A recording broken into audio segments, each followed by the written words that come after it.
Hello, welcome back. Today we're going to talk about the 9 items I carry with me in my autism travel bag and the 9 essential items you should always carry with you if you or a family member have autism spectrum disorder and why.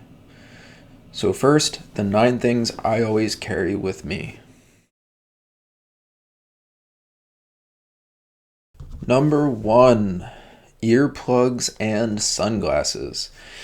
So, as an individual who is audio and photosensitive without warning, and sometimes severely so, these little earplugs for me are a must, and carrying around sunglasses is also essential. Especially for me, these are super helpful because I'm not fond of the over-the-ear headphones that for blocking sound. I don't like how they feel on my body. I have to carry around the little in-ear earplugs. While they're not necessarily as efficient, I think, I don't remember all the numbers, I can't stand the over-the-ear ones as much, so I have to use these. And so I carry them everywhere. Number 2, paper and pencil. I'm an author and illustrator, so drawing and handwriting are ways that I can get my emotion out, sometimes have fun, and or work while I'm out and about. A bonus for me is that my preferred medium is mechanical pencils, which have been a fidget-based utensil for me since at least middle school, if not before. And that's an added bonus.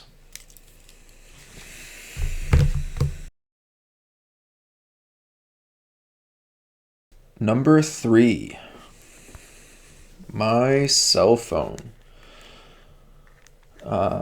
This carrying this little thing around with me is super helpful.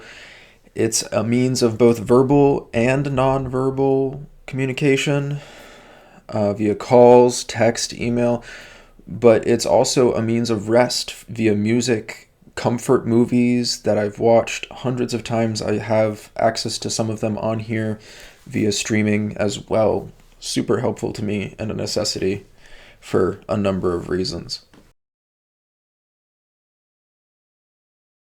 Number 4 is wired headphones. For me, this is a must because one, I can't stand batteries on headphones dying if I'm out and about, and if I need to listen to music or perchance watch one of those shows for re-regulation, I need to be able to have access to it. And so having headphones that work and I can use is a must. So wired headphones, need them. So number 5 is compression gloves and sleeves of various kinds.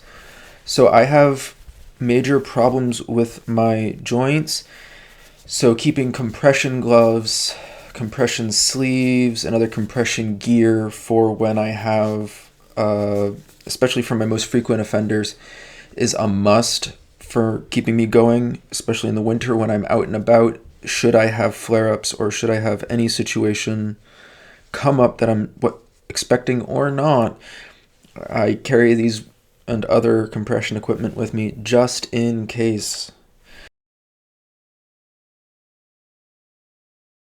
Number 6, sour candy.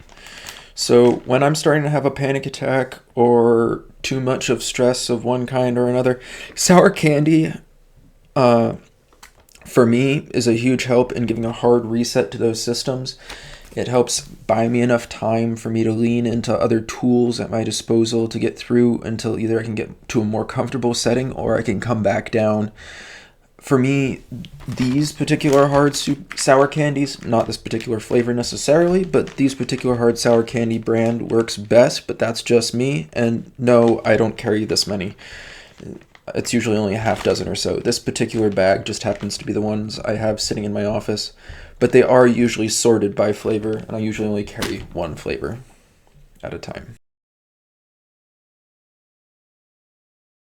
Number 7 is a first aid kit with medicine. So this one I've decided not to show you this part of my kit because the meds in it are all labeled in detail with their names, their milligrams, and what they do. and I'd like to keep that private. The setup is something I can and will put on the screen. My inspiration was I took a first aid kit that I've had for a while and pared it down and added in rescue meds. So there you have it. Number 8, snacks. I gotta have my food, so that means bringing snacks with me when I travel at a minimum, if not full-on meals in a lunchbox. And today I've got pretzels and corn chips. That's what I usually carry around with me at minimum is some kind of a snack.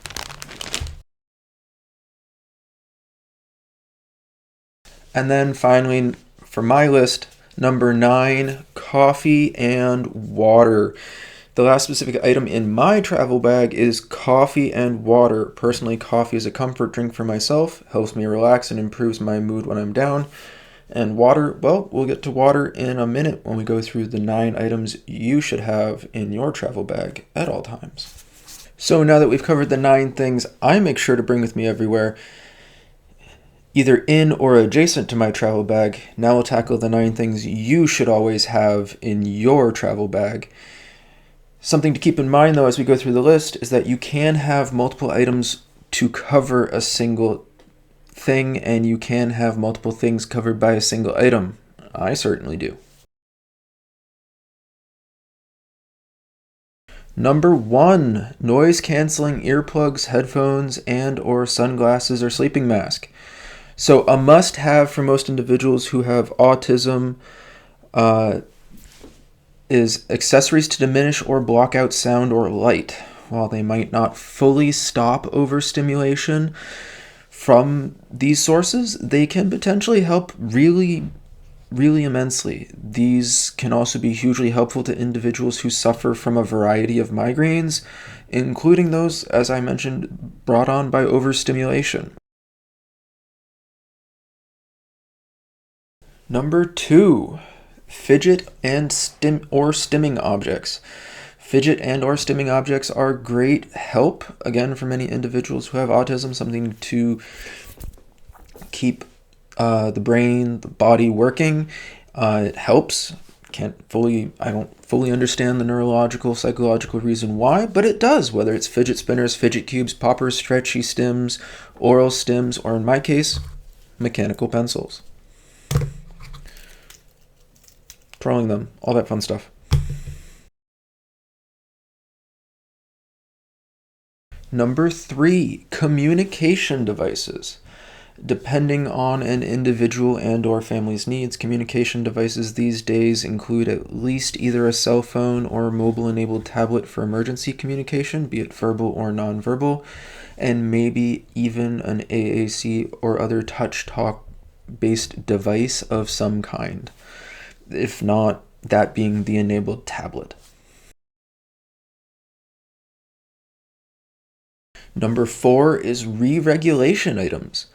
So having items that either directly or indirectly help ourselves re-regulate with us on hand is a huge necessity. These are sometimes double-duty stimming objects, but they can also be stuffies, blankets, prayer or religious items, photos, lists of re-regulation options, and re-regulation skills, access to music, and other such things, depending on the individual. Number 5, safety items. So, recalling my list, my safety items were my compression wraps. This could also be things such as helmets, GPS safety items for individuals with a penchant for elopement, various braces, guide devices, walking canes, blood sugar monitoring equipment, and other things like that you don't want to forget that are helpful and necessary for safety. Number 6, I've titled this one Vagus Nerve Cheats, but this category is more about slowing your body's physiobiological descent into some kind of panic attack or dysregulation of any kind. Things like the sour candy that I carry, or instant ice packs to apply to your vagus nerve, or whatever works for you, moist towelettes, baby wipes that are kept damp. There's a lot of options out there. certain, again, stuffies or stimming objects. It really depends on the individual, and there's a lot of things that I mentioned before that can do double duty on these lists. Number 7, first aid kit and meds.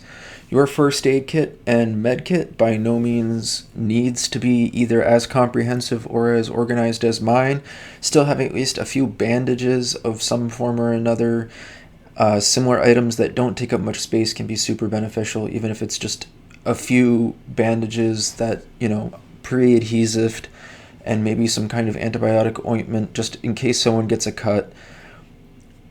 Doesn't take up much space in a bag. Single Ziploc with 3 or 4 things, and then just a few meds in a small normal pill case. Doesn't take much. Maybe some rescue meds in someone's, pocket or a purse or whatnot. Allergy meds or painkillers can make all the difference in the world when you're out and about. If something surprising comes up, doesn't have to be much, but it can make the difference. Number 8, safe foods. Well, we all get hungry, which impacts not just how we feel physically, but impacts our mood and in general has a negative impact on us. So it's good to have safe foods. What are safe foods? Safe foods are something someone isn't allergic to, that hasn't expired, that aren't dangerous to their blood sugar, won't cause migraines, I already said hasn't expired, that they're up for eating. So it's something they will eat, that they're not allergic to, that hasn't expired, and won't cause blood sugar or migraine problems. Number 9, hydration. Our bodies do some really unfortunate things and feel some really unfortunate ways when they're not kept hydrated.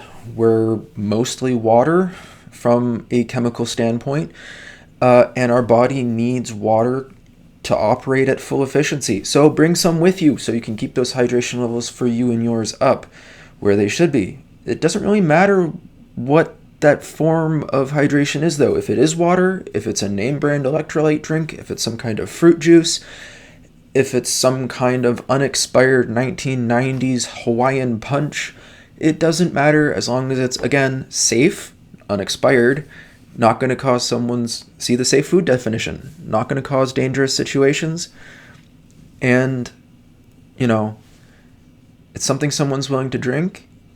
That's what you're looking for. Something to hydrate that someone will drink, that's not going to cause a trip to the emergency room.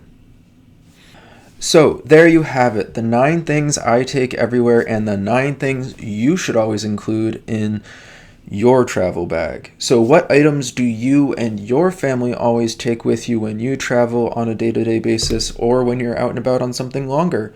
Are there any categories that are necessary that I missed? Let me know down in the comments. I'd love to hear it. If you enjoyed this video, please hit like and subscribe to see more related content. FYI, if you stick around a little bit more, there will be some related and recommended videos. Hopefully that will pop up to help you easily find information, if you're on YouTube at least. If you're on Daily Motion, you won't see those. But if you're on YouTube, they'll pop up, and based upon what the algorithm thinks that you'll find useful. Finally, I want to make sure that you know that I'm glad you're here. You and your family are loved, you matter, your hard work, your effort, and your struggles are worth it. Life can and is incredibly difficult and unforgiving. If you're in a place in your life that's hard right now, I'm sorry, you're not alone. It can and it will get better. You're all worth it, like I said. Don't give up. I'm Mike Malcolm, and I'm looking forward to seeing you next time. Thank you.